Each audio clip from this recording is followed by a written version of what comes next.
একটা দৃশ্য, তারপরে সিনেমা হলের দৃশ্য। এগুলো কি আসলে খুবই জরুরি? মানে বইয়ের সাথে বইয়ের প্রতি ভালোবাসা, শ্রদ্ধা কিরকম সেটা জনগণকে দেখানো, এটা কি খুব জরুরি বলে আপনি মনে করেন কিনা? হ্যাঁ, অত্যন্ত জরুরি, অত্যন্ত জরুরি। এর কারণ হলো, যদি এরকম ভালোবাসা না থাকতো তাহলে তো তাজমহল রচিত হতো না। এই ভালোবাসা যদি না থাকতো তাহলে ট্রয়ের হেলেন এবং ট্রয় এই ইতিহাস তৈরি হতো না। সেই তাহলে ইলিয়াড তারেক এবং রহমান ওডিসির চাইলে মতো। করতে যাচ্ছেন।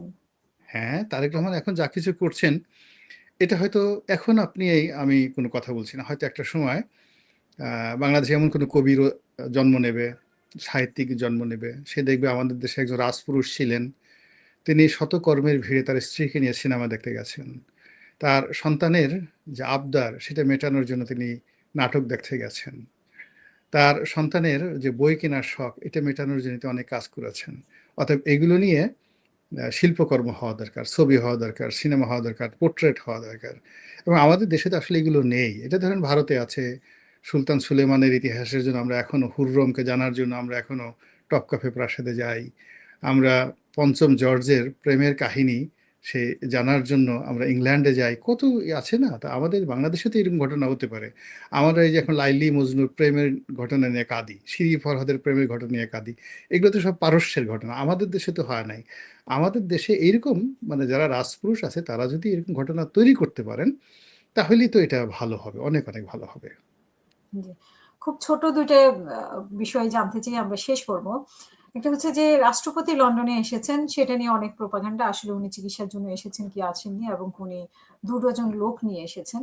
এটি একটি বিষয়। আর চুক্তি, যুক্তরাষ্ট্রের সাথে যে চুক্তি হয়েছে সেটা মানে অন্তর্বর্তীকালীন সরকারের যারাই কথা বলেছেন উপদেষ্টারা, তারা বলেছেন যে ২ দলের মতে হয়েছে। কিন্তু আ আ জামাত ইসলাম আগেও বলেছে, গতকালকেও জামাতের আমির বলেছেন যে এটার ব্যাপারে উনারা জানতেন না। তো আসলে কে মিথ্যা কথা বলছে? অন্তর্বর্তীকালীন সরকারের উপদেষ্টারা নাকি জামাত? এই দুটো আমি বিষয়ে তো আপনার কাছে শুনতে চাই ছোট করে। প্রথমত আমি আগে চুক্তি নিয়ে বলি। এই চুক্তি নিয়ে বোধহয় অনেক গন্ডগোল হবে। এর কারণ হলো, আমেরিকানরা যেটা করে, ওরা যে কোনো একটা কাজ করার আগে অনেকগুলো অডিও ক্লিপ রাখে, তারপর অনেকগুলো ভিডিও ক্লিপ রাখে। তো এখন এই যে চুক্তি নিয়ে যদি জামাতের সাথে বা বিএনপির সাথে কোনো কথাবার্তা হয়, এখন যেহেতু জামাত অস্বীকার করছে, তারা দ্রুত দেখবে যে একটা ভিডিও ছেড়ে দিয়েছে, একটা অডিও ছেড়ে দিয়েছে। এবং এটা রিসেন্টলি নেতানিয়াহু এবং কাতারের যে সম্পর্ক, এবং মানে ইসরায়েলের সাথে সৌদি আরবের সম্পর্ক, এবং তারা যে ইরান যুদ্ধে অংশগ্রহণ করেছে সেটা এখন আমেরিকা প্রকাশ করে দিয়েছে। ফলে আমেরিকা এমন একটা ব্যাপার, আমেরিকার সাথে আপনি সম্পর্ক রাখলে আপনাকে সারা জীবন কৃতদাস বা কৃতদাসী হয়ে থাকতে হবে। আপনি যে হঠাৎ করে আমেরিকার সাথে সম্পর্ক রেখে ওলি আল্লাহ হওয়ার চেষ্টা করেন, একেবারে কাপড় চোপড় খুলে প্রকাশ্যে আপনাকে উলঙ্গ করে ছেড়ে দেবে আর কি। তো যার জন্য জামাত যেটা বলছে, এটা যদি জামাত সত্য বলে থাকে তাহলে তো সত্যই তারা ভালো। আর যদি জামাত এখানে কোনো ছলচাতুরি করে থাকে, আপনার আমার কিচ্ছু করা লাগবে না, খোঁজা লাগবে না, আমেরিকাই এটা প্রকাশ করে দেবে এবং খলিলুর রহমান সাহেবকে দিয়ে প্রকাশ করে দেবে, এটা আপনি নিশ্চিত থাকেন।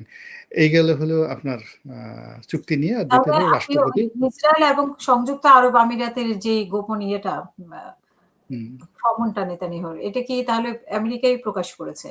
আমেরিকাই যেটা প্রকাশ করে দিয়েছে, আমেরিকাই প্রকাশ করে দিয়েছে।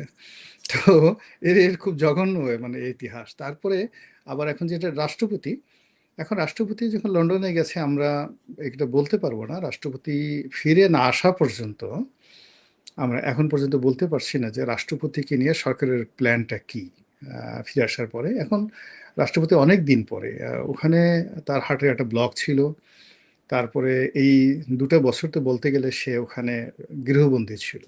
তার উপর যে জুলুম এবং অত্যাচার হয়েছে, এবং ওখানে আসলে আপনি বা আমি সাধারণ মানুষ থাকলে আমরা ওখানে কলিজা ফেটে আমরা মরে যেতাম। তো আমাদের হুম। রাষ্ট্রপতি, তার যথেষ্ট সাহস আছে, মুক্তিযুদ্ধ করেছেন, হ্যাঁ, এমনি সাহসী মানুষ। তো এই কারণে সে টিকে থাকছে। আমি হলে তো মরেই যেতাম, একেবারে গলায় দড়ি দিয়ে মরতাম নিঃসন্দেহে। তো সেই অবস্থা থেকে যখন তারেক রহমান সাহেব আসছেন, তাকে একটা সুযোগ দিয়েছেন, তো সেই সুযোগটা গ্রহণ করে তিনি একটু লন্ডনে গেছেন। তো এটা তো আসলে অ্যাজ এ হোল চিকিৎসা প্লাস একটা প্লেজার ট্রিপ, এবং এটা হুম। তার বাজেটের মধ্যেই। আগের যারা রাষ্ট্রপতি ছিলেন তারা তো চার্টার প্লেন করে যেতেন, উনি তো চার্টার প্লেন করে যান নাই। তারপরে উনার তো উনি গরিব মানুষ না, উনার টাকা, উনার স্ত্রী একজন সচিব ছিলেন, উনি একজন সচিব পদমর্যাদার কর্মকর্তা ছিলেন। তারপর শেষে নিজে রাষ্ট্রপতি। ফলে লন্ডনের বিভিন্ন জায়গাতে খুঁজে খুঁজে একটা টুথপেস্ট কিনছেন, একটা ক্রিম কিনছেন, একটা স্যুট কিনছেন, একটা জুতো কিনছেন। এগুলোও বাংলাদেশে গেলে কেনা করে। আমাদের ওই যে আগে তো ধরেন ইউনূসের জমানা থেকে যারা ছিল তারাও ওখানে গিয়ে শপিং টপিং করছে, নতুন জুতা নতুন কোট পরে সে হুম, নতুন যাকে বলে মার্বেলের উপর দিয়ে হাঁটতে গিয়ে স্লিপকে পরা ধরছিল অনেকে। এই দৃশ্য তো আমরা সেভাবে দেখেছি। তো হুম, এরকম আর বিদেশে গেলে আপনি যেহেতু ইংল্যান্ডে আছেন, আপনি এগুলো দেখেন যে আমাদের বাংলাদেশে অনেক বড় বড় মানুষ ইংল্যান্ডে গেলে অনেক আদিক্ষেতা করে। কিছু শপিং আসে, তারপর কিছু শপিং ইংল্যান্ড থেকে করতে হবে ইত্যাদি ইত্যাদি। তো সেইভাবে রাষ্ট্রপতি শপিং